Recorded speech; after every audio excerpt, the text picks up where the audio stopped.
The funny thing about Free is that we were so specific in the way that we crafted it. It was intentionally written as a rock record. It was intentionally written to go against the grain of everything that was happening in dance music. We didn't worry about charts. We weren't worried about like what the last hit record of the last artist out there was. We weren't trying to follow any trends. We really approached that record with just complete rebellion against everything that we had ever done. What's up, y'all? I'm Kelly Clarkson. Hey, it's Steve McRae. Hey, I'm Josh from the band Need to Breathe. I am super excited. We are so excited to welcome to the Kelly Alexander Show. Amazing recording artist, DJ, producer, songwriter. The list goes on and on. Ultra Naté, and she, of course, has so many hit songs that you know. If you could read my mind, automatic. Give it all you got, and of course, free. Jealous? Ultra, thanks so much for spending time with us on the show. Thank you, Kelly. Thank you for having me. I'm glad we could make it happen. So I wanted to start off by asking, when your career was really taking off, you had a decision to make between going down a medicine route, like in the medical field, and then or staying in the music industry. Because those are in a way polar opposites, in a way not, but in a way yes. Yeah. So how did you know music was the way to go? Well, when I first started in 1988 and working with the Basement Boys in Baltimore, where I was from, I had no inclination of being a songwriter, of being a singer, an artist of any sort. And all of those things came together sort of synergistically and fell right into place with a major label deal with Warner in the UK. And I put out my first album, Blue Notes from the Basement, and then my second album, One Woman's Insanity. So by the time I got to that crossroads, I had accomplished something really phenomenal. And I kind of took stock of that and really evaluated like where my life had evolved to at that point. And I felt like, there was no coincidence there. There was nothing by accident. I mean, I often joke and call myself the accidental artist, but I don't really believe there are any accidents or coincidences. I think you kind of end up exactly where you're supposed to be. So with that in mind, having garnered two major label albums and success both in the underground community and in the commercial world, I felt like it was only fair to give myself even more opportunities to experience what had been created and to continue to go further. So I just kind of looked at the totality of where I was in my life at that moment and moved forward. Did your family or friends give you flack for going the artistic route? No, never, not at all. No one ever really questioned anything, which in hindsight is really kind of crazy because I was so young when I started and but my mom, she never really bothered me much about it. She kind of always believed in whatever I was doing was going to be positive and, um, just kind of have some kind of growth into it. I mean, she would have preferred that I continued in college at that moment because she didn't really know what this new terrain was that I was going into, but I was also signing a label deal with Warner UK. So it wasn't like I was just kind of goofing off in a way, like I was stepping into a major project, a major opportunity that doesn't come every day. And and I still had time really. If it didn't go right, I still had plenty of time to retool the plan. And do you find because obviously if you were heading down like into the route of a medical field career, you obviously have an analytical mind. So do you find throughout your career you've been able to be the artist and be the businesswoman in equal, I guess, amounts? Because you don't often find artists that can handle the business parts of things. Yeah, I think strangely enough, that's turned out to be one of my soft skills that worked out really well in my favor. It's kind of a superpower because it isn't really that widely spread amongst artists to be able to wear those multiple hats in that way. Most artists really kind of want to keep their head down and just kind of delve into their art.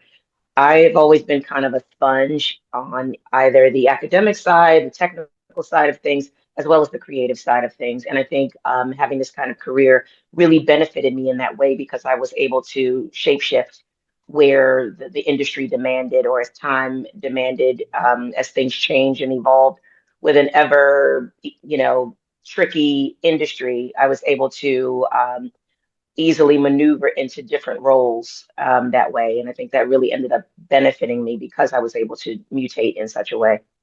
Major label, deals back in the 90s were obviously like a big deal. I mean, they still are today, but so many artists now can use social media and kind of do it that way.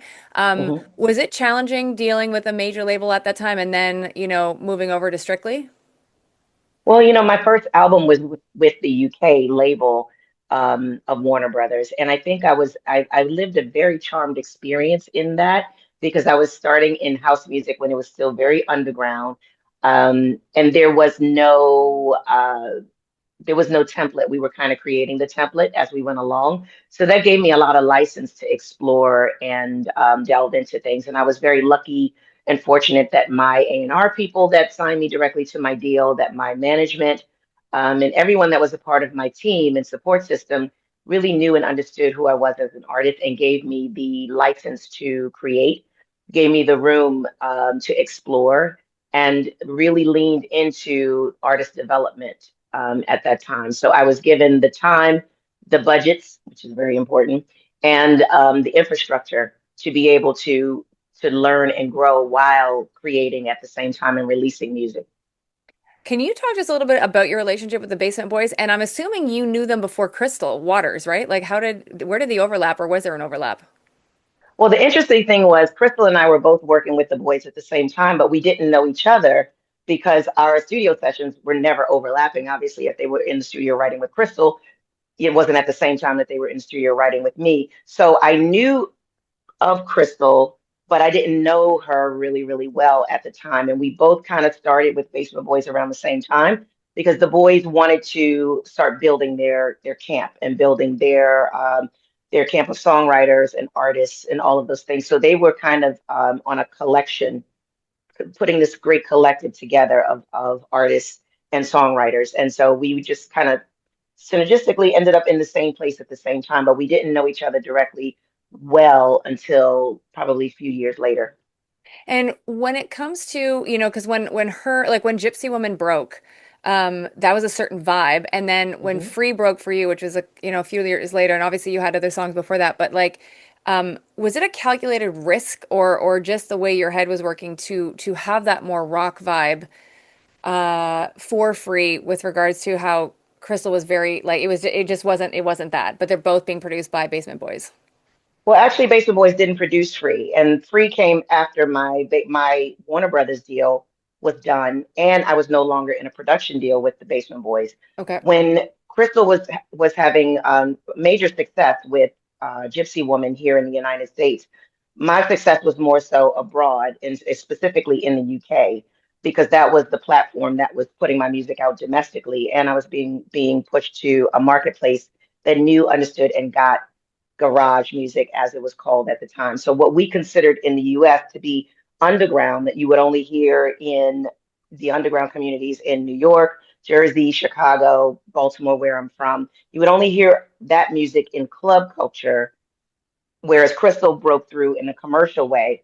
I had the same kind of success, but in the UK more so. So here in the States, I didn't start having commercial success kind of more so until my second album with Warner Brothers, One Woman's Insanity, and it was a moderate radio success here in the States. So really for me, the solidification of what I was doing really happened in the UK and throughout Europe before it happened globally. And that happened with the advent of then signing to Strictly Rhythm and writing Free and my subsequent albums, Situation Critical. What does Gladys Pizarro mean to you? Because obviously she's such a powerhouse in the dance community from New York. Yeah, has always been awesome. I knew Gladys long before I actually signed to Strictly. And, my earliest memory of my relationship with Gladys was her, once she knew I was no longer on Warner Brothers, approaching myself and my manager, Bill, at the time. Still my manager, but now there's two of them. But Bill was by himself at the time, solely managing me. And Bill's always been very much involved in my creative aspect. So she was really working hard to convince Bill and I to sign to Strictly as we were deciding like what the next step would be, since I was coming from a major label and observing the terrain around me of where dance music culture had moved to from when I first started in '89. with Basement Boys, the sound had changed from garage to a more commercial sound. The sound was now not strictly in the underground clubs, but now commercial. Things had changed a lot. And Gladys always had a very strong resolve that she wanted me to sign to Strictly Rhythm and pretty much let me get on with whatever I wanted to do. And that sounded great to us because we didn't need to be micromanaged. We were coming from a major label world, so we already knew, understood, and had the work things in the works to put out another record, to put out another album. Um, we didn't need to be micromanaged. We just needed the right home that could take what we came up with and put it in their system and blow it up. And Strictly was absolutely like the perfect marriage for that. How did you, or did you know when you were working on Free that it was going to be a something, that it was going to go kaboom? Did you have a sense of that? No, not at all, actually. The funny thing about Free is that we were so specific in the way that we crafted it. It was intentionally written as a rock record. It was intentionally written to go against the grain of everything that was happening in dance music at the time on radio. Because I had uh, the complete freedom to do anything I wanted to do, for lack of a better term. But we didn't worry about charts. We weren't worried about like what the last hit record of the last artist out there was. We weren't trying to follow any trends. We really approached that record with just complete rebellion against everything that we had ever done. And it was calculated from the guitars all the way up to who would be the producers, that being Moo to Swing, for very specific reasons of the sound that they had from New York to get that New York underground sound, but also their sound is very polished and would sound good at radio, would work in Europe, would also work in America. There were a lot of things that went into that pot. We were really putting a soup together of elements that we felt were really, really strong, but still had no assurance that anyone would love it, anyone would even get it. And so when we came out the studio with this very different sounding kind of record, it was a big risk for us because people could have absolutely been the other direction, like, what is this? This we don't get it, we don't understand. And it would have been back to the drawing board. So you just never know. You just have to trust your instincts sometimes. When you released it, did it go boom right away in the States and over in the UK? Because I feel like the UK would have understood it first. Was that true? I'm not sure. Well, the UK understood it first because it was released in the UK first. And that was just a matter of where it was signed. Strictly was really essential. And another reason that we wanted to collaborate with Strictly is because they had already built a really great reputation of being able to take really good underground records and getting them handed off to major labels abroad and in different territories throughout Europe, whatever like the coolest grassroots or major label that were happening in different territories throughout Europe. They would get stuff signed so that it could be upstreamed even further. They had a really great talent for that. So they immediately took Free to AMPM, which was under the A&M umbrella at the time in the UK. And so again, it was with an audience that I already had history with that also understood the music. But in all fairness, it was really broken at the Winter Music Conference, that 1997 Winter Music Conference in Miami, with DJs like Louis Vega and Tony Humphries. And a lot of the tastemakers of the day embraced those initial promos that were sent to them for that conference. And they really set the spark because at that time, all of the industry would be in the same room. The whole industry would be on the same dance floor.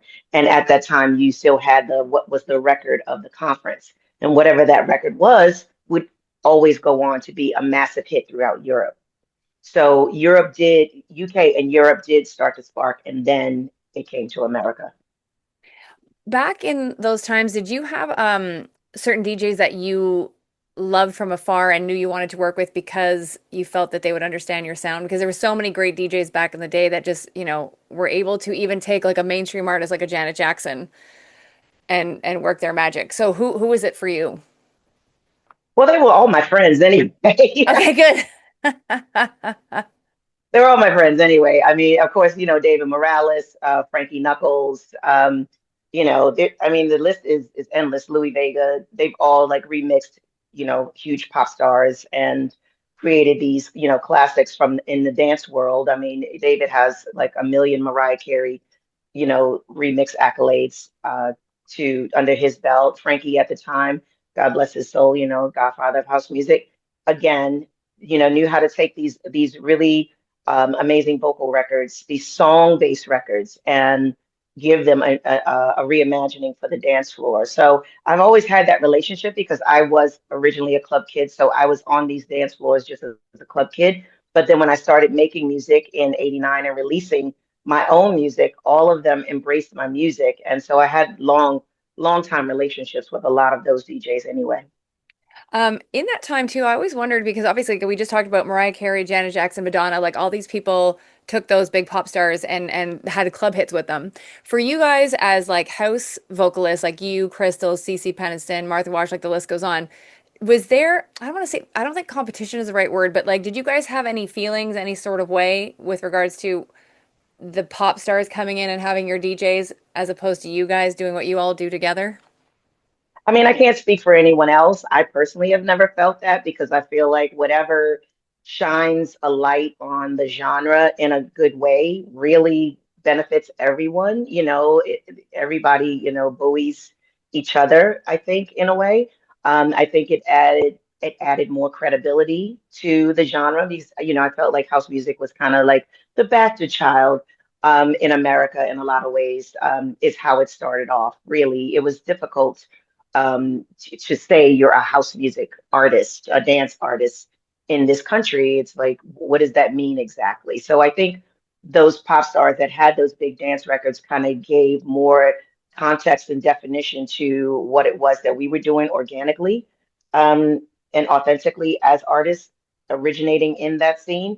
And the fact that they wanted their tunes to be remixed in this format, in this genre, for me, that's a compliment because that means you're paying attention to what we're doing. You're listening to what's happening out there, and you're interested in moving the dance floors and being a part of this culture. I remember watching an interview, actually not that long ago, I think just because her album just came out, but Mariah Carey was talking about in like an ancient clip about how like back in the day, female artists were like pitted against each other. And Hmm. so I'm wondering in the house genre, I mean, I think house is a lot about love in general, so I'm hoping that vibe wasn't there, but do you find that any of you guys were pitted against each other, or was it all good? No, that was never my experiences. I mean, we have always felt like sort of a very special sorority of women. A lot of them are songwriters in their own right and have written their hits and their classic records that people know and love, and that's been huge for a lot of us. Um, we celebrate what we do. Our culture is about you know, being authentic and celebrating who you are and celebrating other people and celebrating each other. So from where I've sat all these years, that's never really been um, any really strong thing. I mean, I'm sure there's people that maybe don't get along here or there along the way. I mean, that's just kind of nature. Mhm. But overall, the overarching energy around the women in this industry, that's not the case, and has never really been the case. I wanted to get your take too on Baltimore and the sound of Baltimore because for someone who might not be aware, I think that when you think about house music, you think of like New York, you think of Chicago, Miami as well. Like, do you think Baltimore surprised people? And what is Baltimore's secret sauce? Yeah, Baltimore definitely surprises people, and they're still trying to have us be from New York or anywhere else. I still get that a lot all these years later. I don't think people expected for so many pivotal songs and artists to come out of such a small little pond. But I think that's really what's given us the edge is that there's a certain level of grit and people just kind of undervaluing and what we do, or they're not checking for us in that way, and so we kind of have like just this license to just go off and try things and be experimental in that way. And it's those quirkier things that come from the Baltimore scene, I think, that have allowed us to win so many times with a lot of the different artists coming from there. It's like, when you're the underdog, people kind of count you out, and that leaves them wide open for, you to come with something left of center that completely hits different. When you're overseas, Ultra, like what country or what city do you find um, is probably like the hot spot for house music? Like, has it changed since the 90s for you? There are new additional places, but I think there's still, London is still very much ingrained in the culture as it has always been. And, the UK audience, London specifically, really embraced a lot of us from America, especially in the beginnings of house music starting to spawn over into the UK. I remember, DJs like Norman Jay. Um, uh, Paul Trouble Anderson, many of them embraced the music that we were putting out and really brought that to the UK and gave us, audiences there. I think that's still going on today. The UK crowd is a very educated crowd in dance music. And that still carries across Europe, especially in places like Spain and definitely Italy. But it's global now, so it's kind of just made its way all over the place at this point. And there's new places. I just did a gig last week in Malta that was absolutely amazing, and I had never been there before. Next week I'll be in Tenerife. You just don't know. Like, that's the beauty of it, and people are discovering classic records from the early '90s that I did, and they're having new life. So the culture is still, I feel like it's still growing and it's still evolving in such an amazing way. Thanks so much for watching our interview. We'd love for you to like and subscribe, and please tell your family and friends all about the Kelly Alexander Show. And here's a question for you. What is your favorite 90s dance tune? Is it something from Ultra Naté, maybe Hadaway, maybe La Bouche, maybe even Crystal Waters? Let us know. Joining us on the Kelly Alexander Show is legendary dance recording artist, DJ, producer, songwriter Ultra Naté. Make sure you check out her website, ultranaté.com, for all of her social media handles and more details. You spoke actually just briefly about the travel that you're doing. You're here, you're there. After all these years, what's it like to still be on the road? Is it you've embraced it, you're good to go? I don't think I know what to do with myself if I had to be home for too long. I mean, I definitely want to spend some downtime and like sleep, consecutive nights in my bed, which is always restorative. I definitely need that. But I get itchy after too long. I'm like, I need to, my passport is itching. We got to do some things. I love being on stage. I've always loved being a touring artist, and I've been very blessed to be able to be on tour literally my entire adult life, which is absolutely absurd. So, when I get tired and beat down sometimes, because yes, I'm human, and there's a lot of wear and tear of life on the road, and you have to be very regimented. You need to, have certain schedules and certain habits and things to like make your life a little bit easier. You need to have people around you that know what you need in terms of what you need to eat, what your fitness regimen is if you have one, which I live by mine.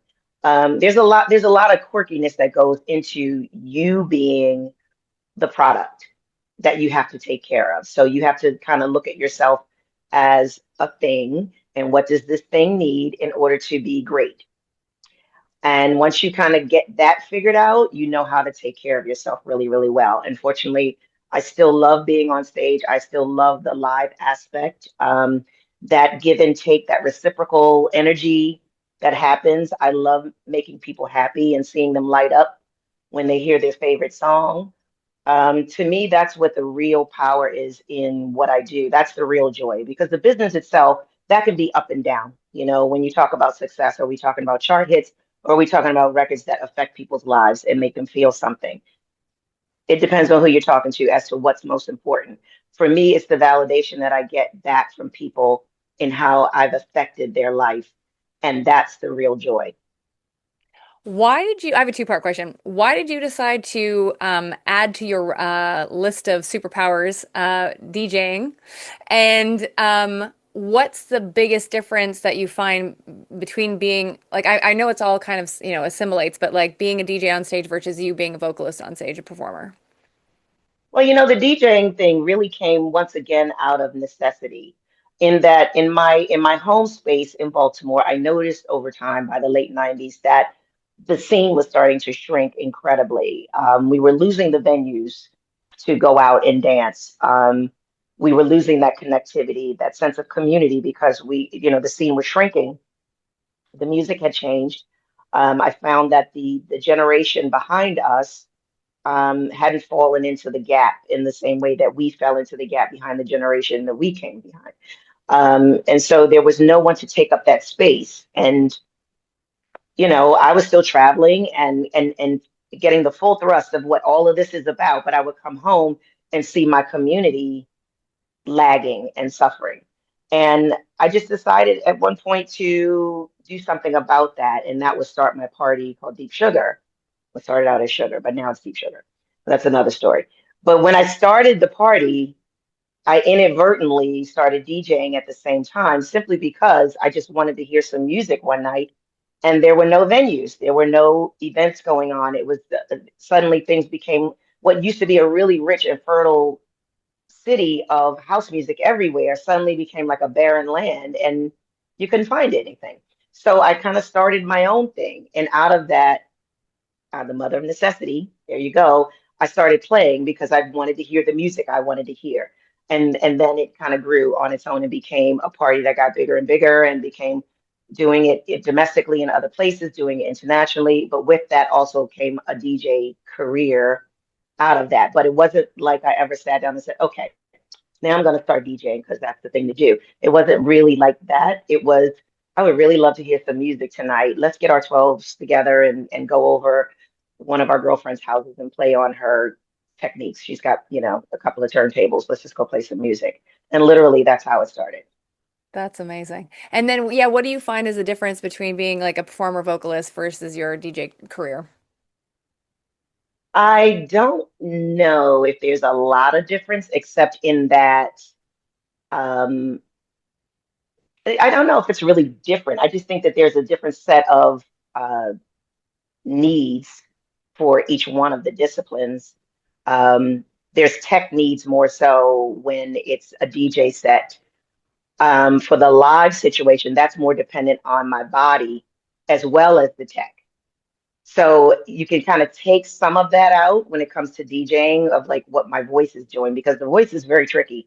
And you've got to really, really take care of that. When you're sleep deprived or you've been in a really dry hotel room or something like all of those things affect your instrument and how it's going to perform. So you're hyper aware of so many other things. When I'm DJing, as long as the tech is right, I can do what I need to do and just have a good time.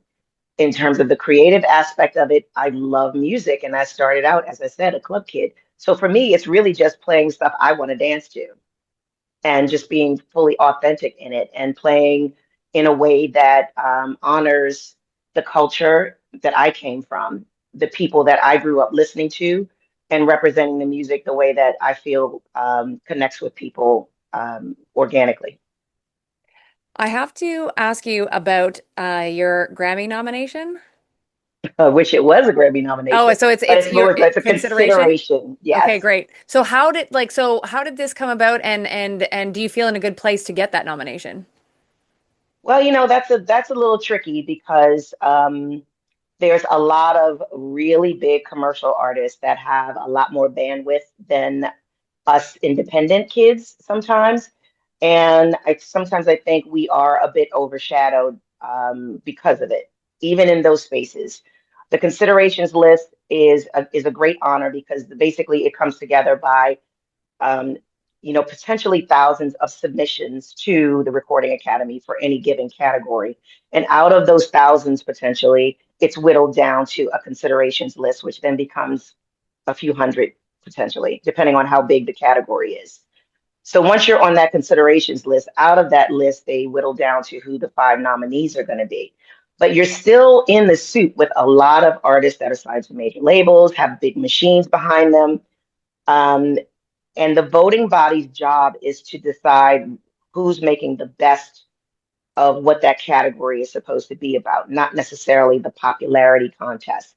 But there is still a level of the voting body. Do they really know who these various artists are from the more underground or more independent places? I'm not sure. Okay. Well, we're keeping our fingers crossed for you. That's awesome. Uh, Absolutely. But you can't get it, you can't win the game unless you're in the game. So exactly. there That you is go. true. Let's talk about Brass in Pocket. Tell Mhm. my audience what that is and what's happening with it. So Brass in Pocket is basically a reimagining that I did many, many years ago of the Pretenders hit because we were big Chrissy Hynde fans.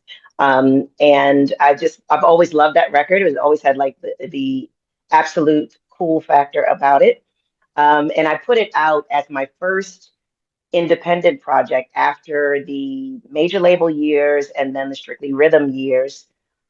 I think it was 2000, if you remember back in 2002, 2003, when Napster and the file sharing drama all happened and the music business went completely upside down, and was spiraling out. Major labels were dissolving everywhere and merging and liquidating, and no one knew where anyone was going to end up and if we were even going to have an industry pretty much after that, because now, physical sales were going out the window and music was just being given away.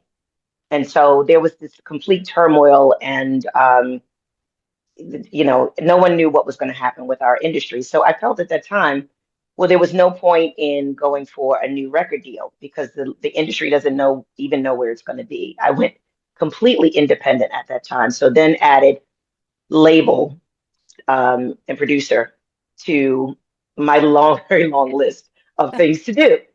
And that was the very, very first song that we released independently. So I financed everything in terms of getting the song produced and put out and, label, picture shot and like all the things you see, complete label work, took it on myself and my manager. We did it all ourselves, and it was the first time that we did it. So that song is very special to me because it marks a very specific moment when I had to pivot once again in this industry in order to survive and continue to thrive. More importantly, when it came out, it was only physical, so it came out on vinyl, and now it's finally coming out again in full digital with a full package of all of the mixes, and getting to see a second life for those who maybe didn't get it that time or definitely didn't get it on vinyl. Amazing. And do you have a release date for that? It is October 24th. Yes. Okay, so coming up soon. Amazing. Yes. Before I let you go, I did want to ask you, I know you're in Montreal for an event that I'm going to be at tonight, emceeing. I cannot wait. I have a lot of people that do listen from Montreal. What message do you have for your Montreal fans, and what do you love about our city? I love Montreal. It's just, first of all, it's just a really beautiful city. I love, just floating around and hanging out. And, some cities just have a vibe, and Montreal is definitely has a vibe. It kind of reminds me of being in Europe, um, but it's close to home, so you can get here very easily. But you're transported. I feel like everyone's very cosmopolitan. They're very warm. I find people to be very friendly. Um, it's just got like this, just the cool factor that I love when I travel abroad, and I can get it without really having to go that far. I mean, literally, the flight is like an hour and a half away from home, so it's really perfect in that way. And I've been here numerous times over the years. I have friends here. I've done shows for my friend Jojo Flores, who's a DJ that's based out of here. And I've had a long love affair with Montreal Stereo and David Morales and his club and all of that. So yeah, Montreal is my jam. Amazing. Well, we're so happy to have you here. And I have just a couple of quick, I like to call them rapid fire questions, so Okay. that some fans can get to know you a little bit better. Is there a vice you wish you could give up? I feel you don't have any, but is there one that you could give up? Oh, wow. Probably being the food police.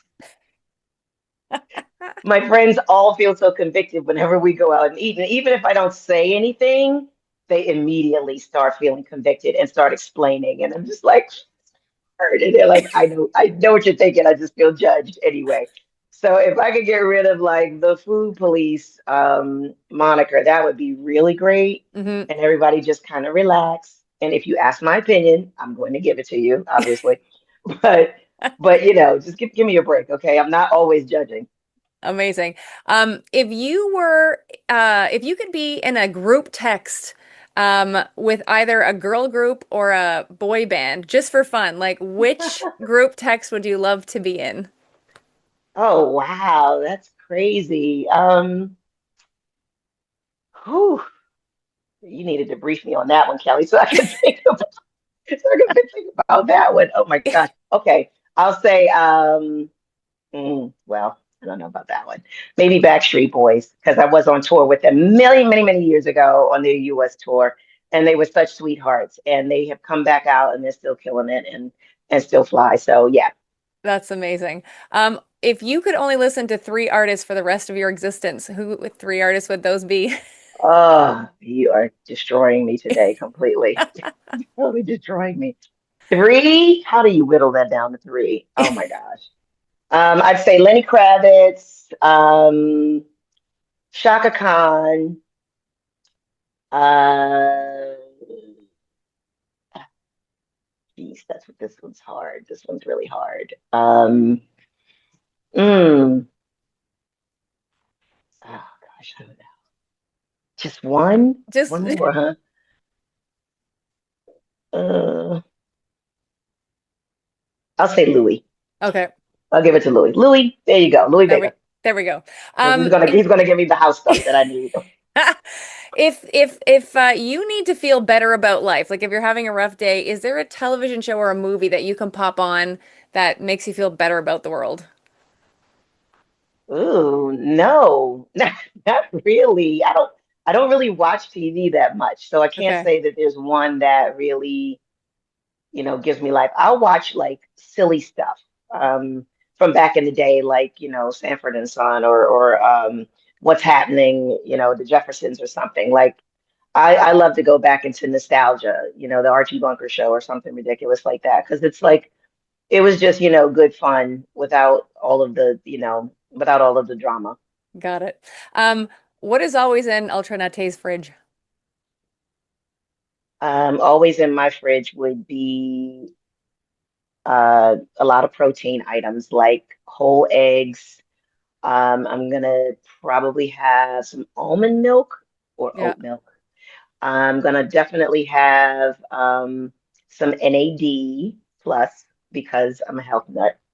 Um, and they're like, what is that? But yeah, go Google NAD, Okay. folks, and get on it. Liposomal, only liposomal, please. Great. Um, yeah, more healthy, just healthy Okay. stuff. I'm always gonna have some fruit. I'm gonna try to have some greens, but it's gonna be lots of lean, clean proteins. A protein shake, there's definitely gonna be some clean protein shakes in there. Amazing. And last question, I love asking this. What always makes you smile? Hearing really great house music, having a date with an amazing man, um, and shopping therapy. Perfect. I love it. And yoga because And I yoga. gotta I gotta train. I gotta train. Yeah. I appreciate you so much. Thank you for doing this. The fans are going to love hearing this, and I just appreciate you so much coming on the show. Thank you. Thank you for having me. It was wonderful. Thanks. That is Ultra Naté. Don't forget to check out her website, ultranaté.com, for all of her social media handles and what's going on. Hey, it's Kelly Alexander, and thank you so much for watching. Please make sure to subscribe to our YouTube channel, youtube.com/Kelly Alexander Show, so you are the first in line for all the cool content coming your way.